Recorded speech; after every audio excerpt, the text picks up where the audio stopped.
What's going on, guys, and welcome to my review of Expendables 4. Hope you don't mind the different little location. I'm in Austin, Texas right now attending Fantastic Fest, and me and Uncle Sean managed to squeeze in a showing of Expendables outside of the festival. So Expendables is a franchise that on paper should be everything that I'm about. I love action movies. I love the old school action movies, the more gritty and violent and just macho that they get. That tends to appeal to me the most. And when you fill it with a roster of all of the biggest action heroes of the 80s and the 90s, and even a couple of them from more recent times, that concept in and of itself has always really appealed to me. Unfortunately, with the Expendables franchise so far with 3 films, I really feel like the first film is the only one that truly captured that. The second one, they decided to water it down to PG-13. I heard it was in order to appease Chuck Norris. I don't know if that's valid or not. That sucks if so. And the third film, while I loved the villainous performance of Mel Gibson, they kind of lost the entire concept by shoving aside all of the Expendables outside of Sylvester Stallone's character and pairing him up with a bunch of 20-somethings. And so with this fourth film, I hoped with them advertising the rated R, and that was the big thing. It's back to being bloody and violent, that they were going to try to harken back to some of that awesomeness that they really achieved, in my opinion, with the first film. Unfortunately, this is probably the worst of the 4. For many different reasons. Starting off with the positives, if you like these types of movies, if you're easily pleased with action films, if you don't have a whole lot of demands for what is entertaining in a movie with Jason Statham punching and stabbing and shooting people, then you're probably going to be entertained on some level by this. It's a very watchable action film. If I watched this at home, it would not anger me. It's not a movie that offends me, and even though I'm calling it the worst of the franchise, it's not like my childhood is ruined or like I'm done with the Expendables movies. It's fine. If you want to go and just watch people get fucked up for 90 minutes, it delivers enough of that experience to keep you entertained. Another positive is I was actually surprised how much I liked Megan Fox in this movie. When I saw her in the trailer, I'm like, that feels like that Expendables 3 shit again. Why is Megan Fox hanging out with Sylvester Stallone and Randy Couture, and why? She doesn't fit. And I haven't really seen her do much since the Transformers, Michael Bay, Ninja Turtles days.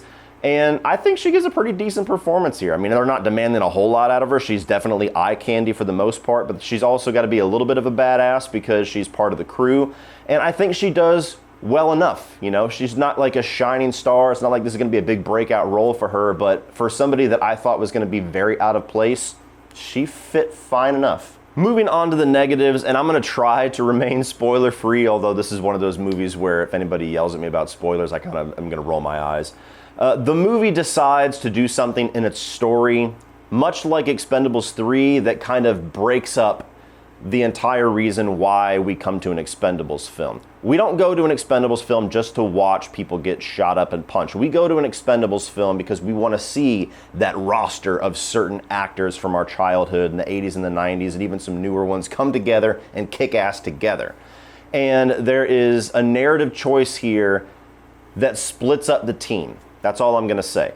And from the very moment that they introduced that, I was like, that is such a huge mistake. Like that just breaks the entire concept of Expendables in a way that is almost more offensive than Expendables 3. And I honestly don't know what the reason was. I don't know if this was genuinely a narrative choice that they wanted to do to put more of a focus on certain characters rather than the entire ensemble. I don't know if certain actors maybe just didn't have the availability or didn't have the interest to have a full role. But no matter what the reason is, if it was a creative choice, it was a stupid creative choice. If it was them having their hands tied because of the availability or the choices of certain actors, then just don't make a 4th film. Like, I like these movies. I'm cool if they want to make a 5th one, even after this one. But you look at the box office of the last couple, I still don't completely understand why they greenlit a 4th one to begin with. And if you're having certain segments of your very integral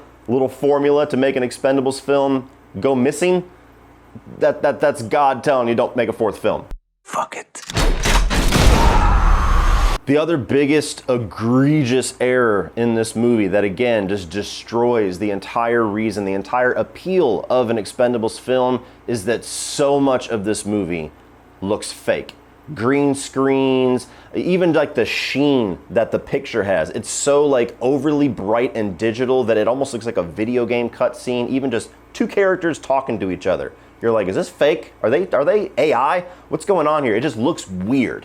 But the action, aside from some of the hand-to-hand combat, it's just, it looks like it was done in a computer. It looks like every single background that our characters are standing in front of was digital. It looks like they added in all of the rated R gore that they were hyping up in the marketing, which I kind of expected. They probably shot this as PG-13, realized they didn't have the best movie, and so they tried to just hype everybody up, saying, hey, that gore from the first film, it's back, but it's fucking CGI. Again, not to be a broken record, you go to the first film, you go to what Sylvester Stallone wanted that movie to be, and it's real explosions, real gunfire, real fists hitting actors. Of course there's choreography, but like the dude broke his neck doing a fight scene with Stone Cold Steve Austin.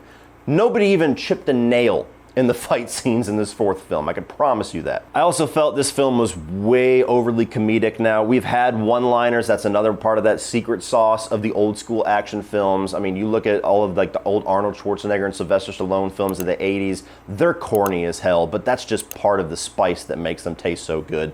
And you had a lot of that in the previous films, but this film feels like whoever wrote the one-liners and wrote the back and forth between these characters and the banter is just not that creative a writer, not really that funny of a writer. But even just the delivery of the actors, it doesn't land. There wasn't a single intended funny moment in the movie that made me laugh, and it just threw the entire balance of the movie off with how often they were trying to go for laughs and falling completely on their face. And while story isn't always kind of the draw for an action film, it's not always the focus as long as they do everything else right, the narrative's not really all that interesting here either. It's a very basic revenge plot. The main villain of the film, who you'll recognize from the Raid movies, doesn't really get a whole lot of focus, doesn't get a whole lot of story or a whole lot of build-up. He's just a guy you'll recognize that can kick some people's ass, and by the end of it there's a few attempts at surprises and twists that fell on their face about as hard as the comedy. All in all, guys, as somebody that really likes the Expendables movies and that whole genre that it is paying a bunch of love to, this movie just doesn't cut it. It's fine enough if you go in with low expectations and you just want a mindless 90 minutes of Jason Statham whooping a bunch of people's ass, but if you want anything else beyond that, if you want a lot of what was promised with this franchise, a lot of what was delivered in that first film, just go back and watch the first film. I mean, the first one came out in a time where action films, especially throwback style action films, were not really that prevalent. And we're in a landscape right now with action that it's at such a high level of execution with things like the John Wick franchise, Extraction that just came out earlier this year, even the Mission Impossible franchise, that movies like this just cannot compete. And by comparison to all the other movies that we've seen this year, it looks even worse. So you know better than I do if this is a movie that's going to appeal to you despite everything that I've just said, but I will for sure tell you to at least save your money and watch this thing at home, because there's nothing about what they put on effort on screen that merits a big screen experience, unfortunately. Well, that's it for this one, guys. If you enjoyed that, please click over here for all of my other 2023 new release reviews. I'm also gonna put the 31 on 31 Action Edition up here, where we rank 31 action franchise films against each other. There's a good amount of Stallone stuff in there. Please like, share, hit that subscribe button so you don't miss everything in the future. And as always, remember, opinions are like assholes, but that doesn't mean you have to be.